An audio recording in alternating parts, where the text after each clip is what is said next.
ప్రియమైన పాఠకులకు యేసుక్రీస్తు నామంలో శుభవందనములు తెలియజేసుకొనుచున్నాను.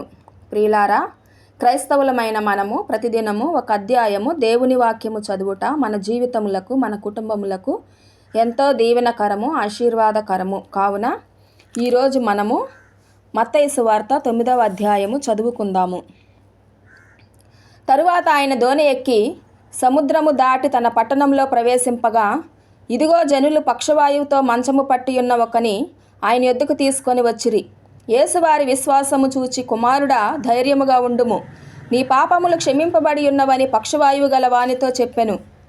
ఇదిగో శాస్త్రులలో కొందరు ఇతడు దేవదూషణ చేయుచున్నాడని తమలో తాము అనుకొనగా, యేసు వారి తలంపులు గ్రహించి, మీరెందుకు మీ హృదయములలో దురాలోచనలు చేయుచున్నారు?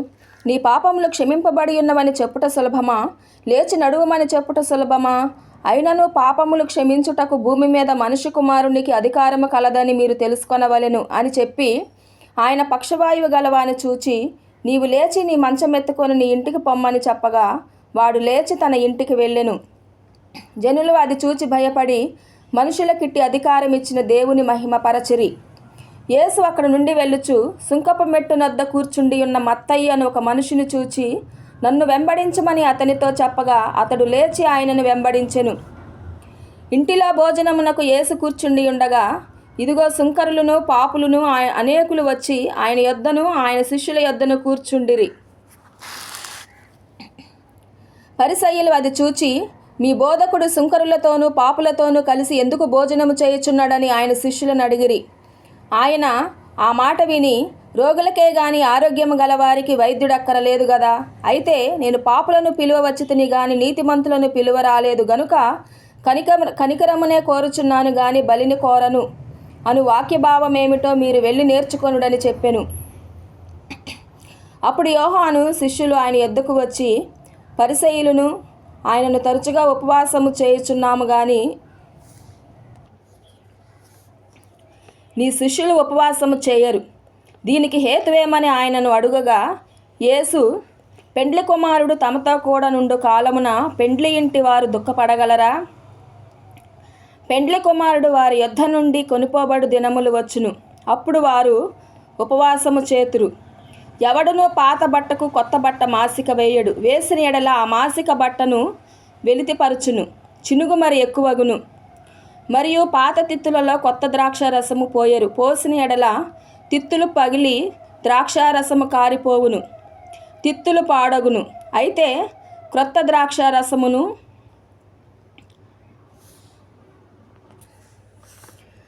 కొత్త తిత్తులలో పోయుదురు, అప్పుడు ఆ రెండును చెడిపోక ఉండునని చెప్పెను.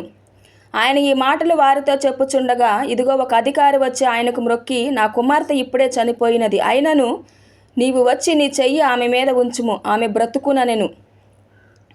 యేసు లేచి అతని వెంట వెళ్ళెను. ఆయన శిష్యులు కూడా వెళ్ళిరి. ఆ సమయమున ఇదిగో 12 సంవత్సరముల నుండి రక్తస్రావ రోగము గల ఒక స్త్రీ, నేను ఆయన పై వస్త్రము మాత్రము ముట్టితే బాగుపడదునని తనలో తాను అనుకొని ఆయన వెనుకకు వచ్చి ఆయన వస్త్రపు చెంగు ముట్టెను.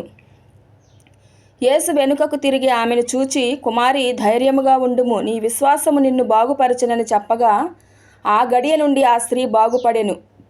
అంతలో యేసు ఆ అధికారి ఇంటికి వచ్చి పిల్లన గ్రోవులు వాయించు వారిని గొల్లు చేయుచుండు జనసమూహమును చూచి, స్థలమియ్యుడి, ఈ చిన్నది నిద్రించుచున్నదే గాని చనిపోలేదని వారితో చెప్పగా, వారాయనను అపహాసించిరి.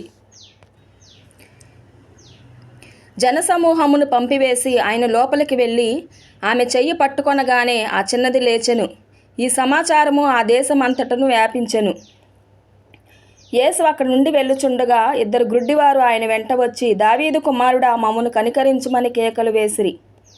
ఆయన ఎంట ప్రవేశించిన తరువాత ఆ గ్రుడ్డివారు ఆయన యొద్దకు వచ్చిరి. యేసు, నేను ఇది చేయగలనని మీరు నమ్ముచున్నారా అని వారిని అడుగగా, వారు నమ్ముచున్నాము ప్రభువా అని ఆయనతో చెప్పిరి. అప్పుడు ఆయన వారి కన్నులు ముట్టి, మీ నమ్మిక చొప్పున మీకు కలుగుగాక అని చెప్పినంతలో వారి కన్నులు తెరవబడెను. అప్పుడు యేసు, ఇది ఎవరికిని తెలియకుండా చూచుకొనుడని వారికి ఖండితముగా ఆజ్ఞాపించెను. అయినను వారు వెళ్ళి ఆ దేశమంతటా ఆయన కీర్తి ప్రచురము చేసిరి. యేసును ఆయన శిష్యులను వెళ్ళుచుండగా కొందరు దెయ్యము పట్టిన ఒక మూగవాని ఆయన ఎద్దుకు తీసుకొని వచ్చిరి. దెయ్యము వెళ్ళగొట్టబడిన తరువాత ఆ మూగవాడు మాటలాడగా జనసమూహములు ఆశ్చర్యపడి, ఇశ్రాయేలులో ఈలాగు ఎవడునూ కనబడలేదని చెప్పుకొనిరి. అయితే పరిసయ్యులు ఇతడు దెయ్యముల అధిపతి వలన దెయ్యములను వెళ్ళగొట్టుచున్నాడని చెప్పిరి. యేసు వారి సమాజ మందిరములలో బోధించుచు రాజ్యసువార్త ప్రకటించుచు ప్రతి విధమైన రోగమును ప్రతి విధమైన వ్యాధిని స్వస్థపరచుచు సమస్త పట్టణముల యందును గ్రామముల యందును సంచారము చేసెను. ఆయన సమూహములను చూచి వారు కాపరి లేని గొర్రెల వలె విసికి చెదిరియున్నందున వారి మీద కనికరపడి,